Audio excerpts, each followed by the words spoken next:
Hi everyone, so I've not been around for a while, been trying to play catch up.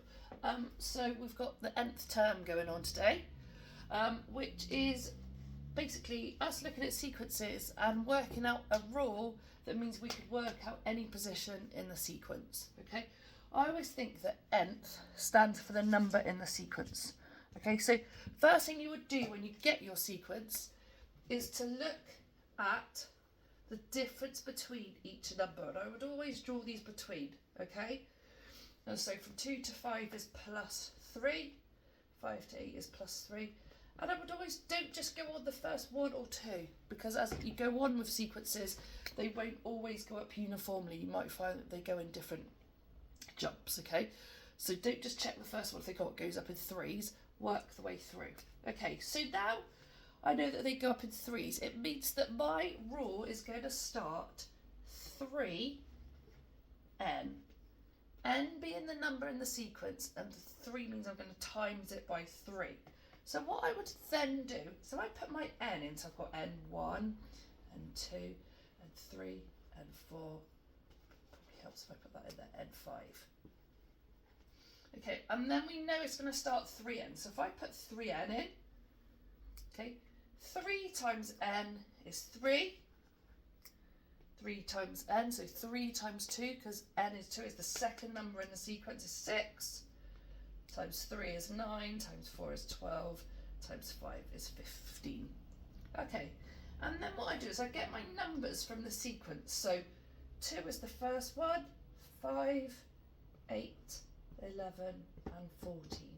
And then I work out, how do I get from my 3n to the number in the sequence? So how do I get from 3 to 2?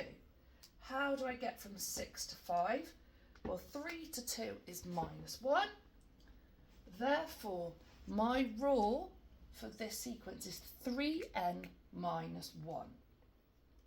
Okay, so this means any number in the sequence. So say you might have a question here, but say, what is the 20th term in the sequence? Okay, so what you then do is you get your 20 and you're going to substitute in. So instead of n, it's going to be 20. So you're going to have 3 times 20, take away 1. So this is 60, take away 1, 59. So the 20th term in this sequence would be 59. Okay, now they don't always go plus. It might be they go in the other direction. So if I'm looking at this sequence here, you can see that I'm taking away 5. So from 23 to 18 is take away 5. 18 to 30 is take away 5. And I've checked that it goes all the way along. So my rule is going to start minus 5n. Okay, so minus 5 times n. So I'm then going to put this in here. Get down on the floor for this. Okay, so I've got n. So this is 1, 2, 3, 4, 5. Minus 5n. Okay, so minus 5 times 1 is minus 5. Minus 10, minus 15, minus 20, minus 25.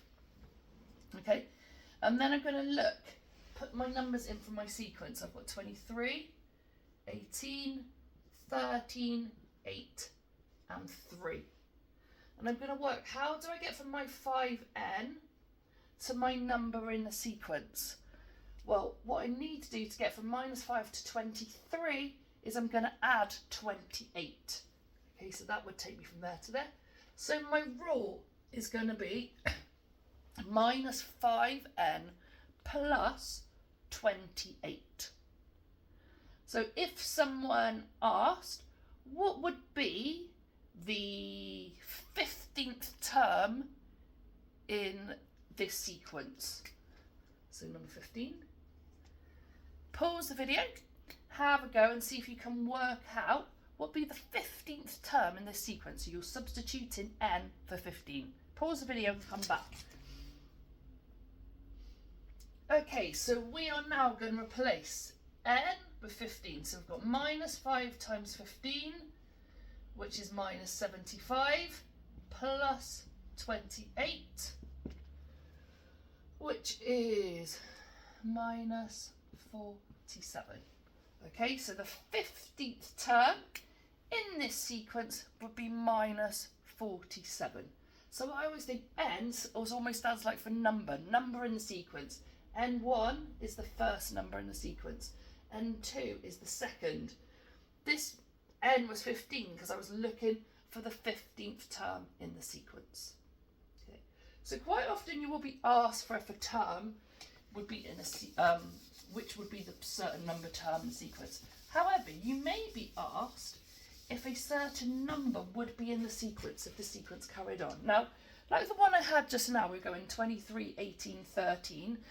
They might say is minus 44 in the sequence. Well, that would be quite easy to work out because all of them end in 3 and 8. So you could say no because they are ending 3 and 8. However, it might be slightly different like this one. So let's say, is the number 63 in my sequence of 3n minus 1. So what I now do is I do 3n minus 1, would help if I could write 1 rather than 11, equals 63. And this is when our rearranging of equations comes into place. So we now want to get n on its own. So n stays there. Some of you might do it this way in some schools. Okay, so I'm going to move the 1. So I've got 63 plus 1. 3n equals 64. Now 3n, so I need to find 1n, so 64 divided by 3 equals, I think, 21 and a third. So this here, because it is not a whole number, it's not an integer, means that this number is not going to be in the sequence. So you would put no, and you would show your workings out. Okay, so let's ask about another number. Okay, let's say, is number 78 in this sequence? Okay, so it's in 3n minus 1. So pause the video and have a go and see if you can work out whether 78 would be in this sequence using the method that we've just looked at. Okay, so we're substituting in 3n minus 1 equals 78.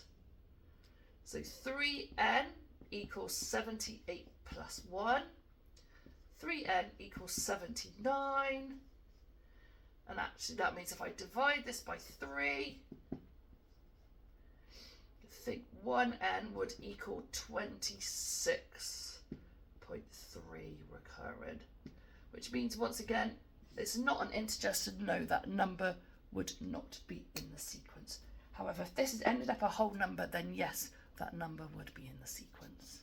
Okay, good luck.